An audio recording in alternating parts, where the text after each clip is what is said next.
Does your shower head look like this? All blocked holes and water spraying all over the place? Have you tried the soak it in vinegar trick to no effect?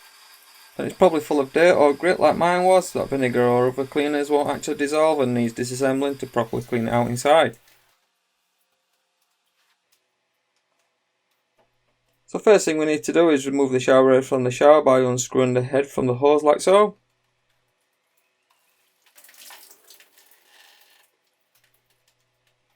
Make sure not to lose this rubber seal inside. Keep it in a safe place for now.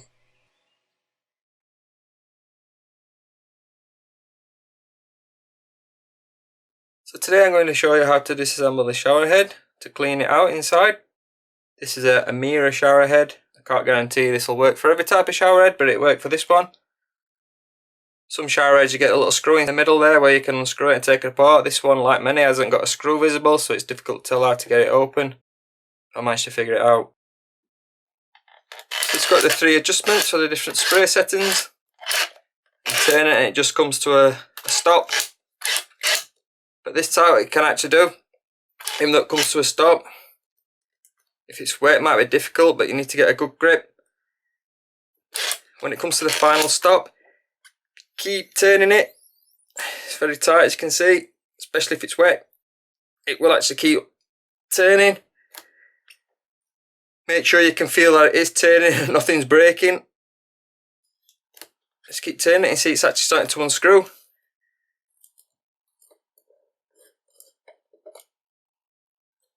And there it goes, unscrews. If this is the first time you've opened yours up, you're likely to find a lot of sand in it or a lot of limescale. This one doesn't actually look too bad. I had it open only a couple of months ago. So you're probably going to find a lot of limescale in this, so use a toothbrush, clean the limescale out. And secondly, you can also use these that are made for cleaning your teeth, and you can poke the sand out of each hole. It's a little time consuming, but I've done this before while it was assembled and it unblocked it for a few minutes and they just reblock because obviously all the dirt's still inside the shower head. So you can go around, clean the holes. You can see it's pushing it out from the inside. Some tissue paper. You see all the sand there already. All the holes are blocked. They just won't come out the holes and it just blocks the holes. So that's as much as you likely need to do, to be honest. If you just take this front off, clean it out, scrub it out. But if this is really blocked as well, I'll show you I can take this off. Let's clean this out. So you just need one crosshead screwdriver.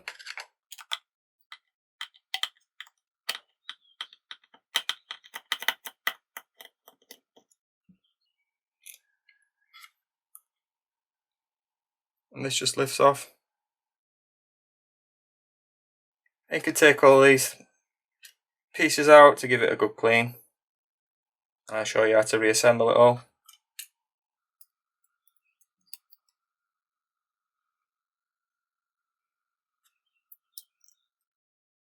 So after you've given all your parts a good clean, it's time to reassemble it. It's a good idea as well while this is open to flush some water through it to wash any more sand or anything that might be inside it. First thing to do, you got these little springs. Each one just pops in there. You've got these little rubber bits. They just pop on. See this way.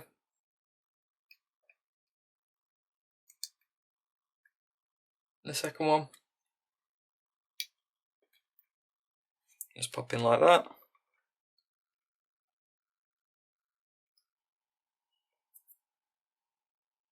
And this little part with the spring on as well. This is what makes your clicking noise, make it lock into the 3 different turns. It just goes in this little bit there.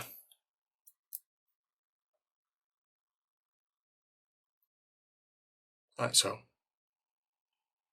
Need to make sure you got these rubbers in the right place.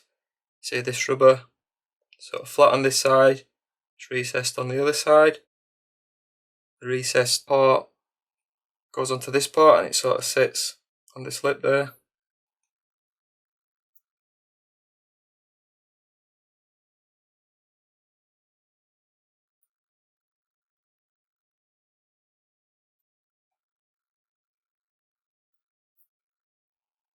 And then this bolt lies on there.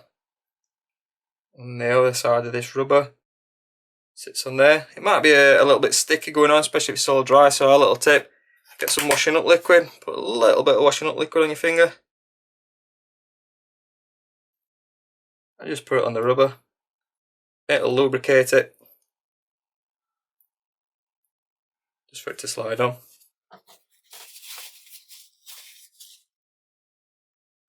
Also give you a very foamy shower for the first few moments. So take this part, again make sure the rubber goes over this lip, wrap your arm around it, and you'll be pushing against the springs. It's important that you get this part sitting nice and flush.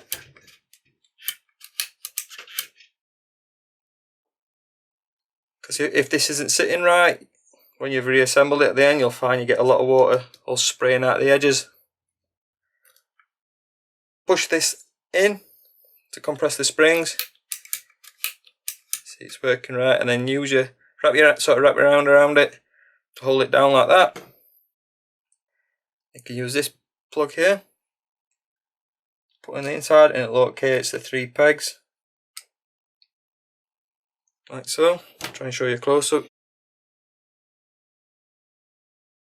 As you can see, just locate it in, just turn it until it drops in, and then just put your screw back in, tighten the screw up.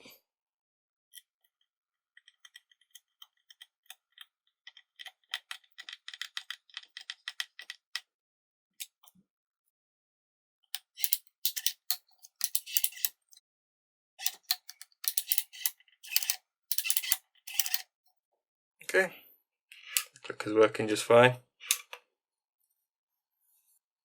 So now last thing to do, we've got to just put this back on.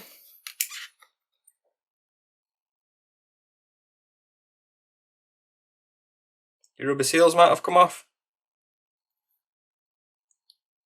You've also got a third one in there.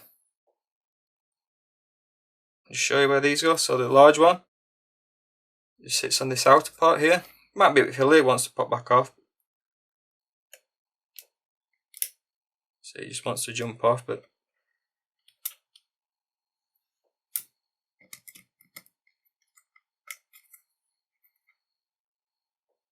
just keep doing it and eventually it'll stay on.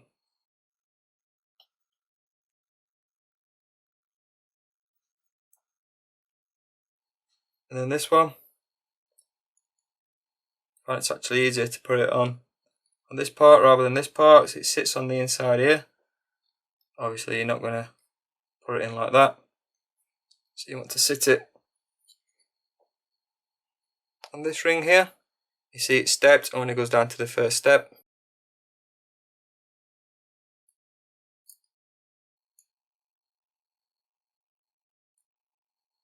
and it might want to keep jumping off.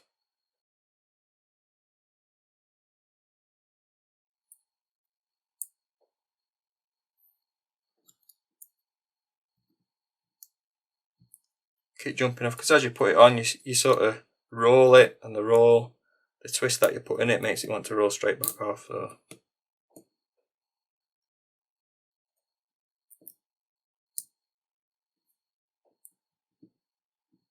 just keep going round until it wants to stay on.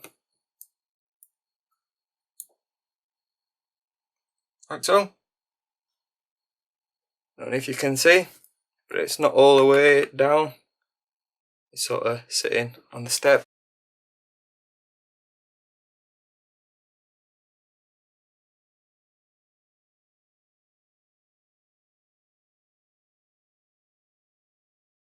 So again, what will make it easier when you're putting this back together now, you're putting this on so you don't pull these rubbers off or they want to grip.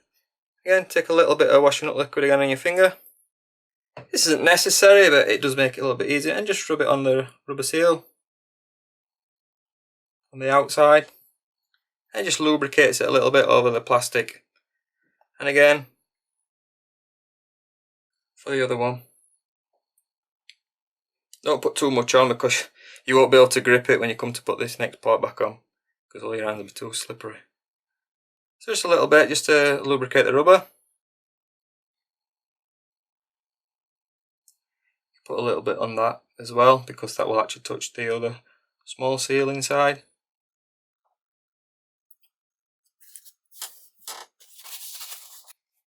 Right, so make sure your hands are nice and dry so you can grip it.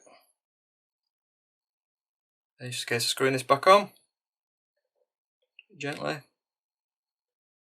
Feel it taking the threads.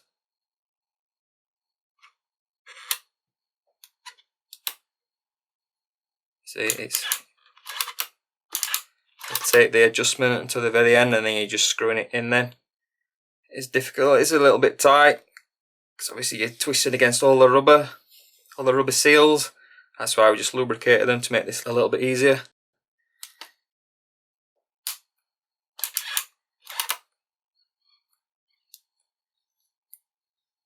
Like so.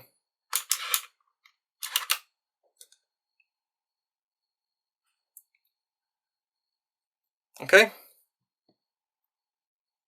Now if you assembled it right, you shouldn't have much of a gap. If you've got a really big gap, you either haven't tightened this bit down enough, or if you've tightened this down as far as it'll go. If you took the white part off on the inside earlier, you haven't assembled that properly and it's sticking out. And what'll happen is all water will pour out of this side. Right, so the last thing we need to do is reattach it back to the shower, screwing it onto the shower hose. Remember to fit the rubber seal inside that we saved from before. Turn the water on and see what improvement it's made.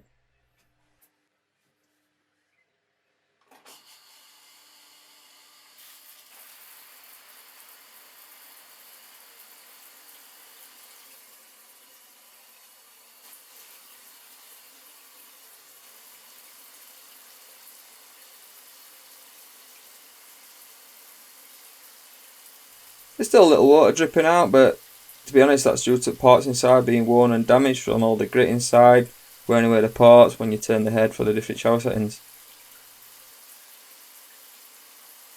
Anyway, thanks for watching. I hope you found it useful or informative. Give it a like if you like and subscribe for more videos. Thanks a lot. Bye.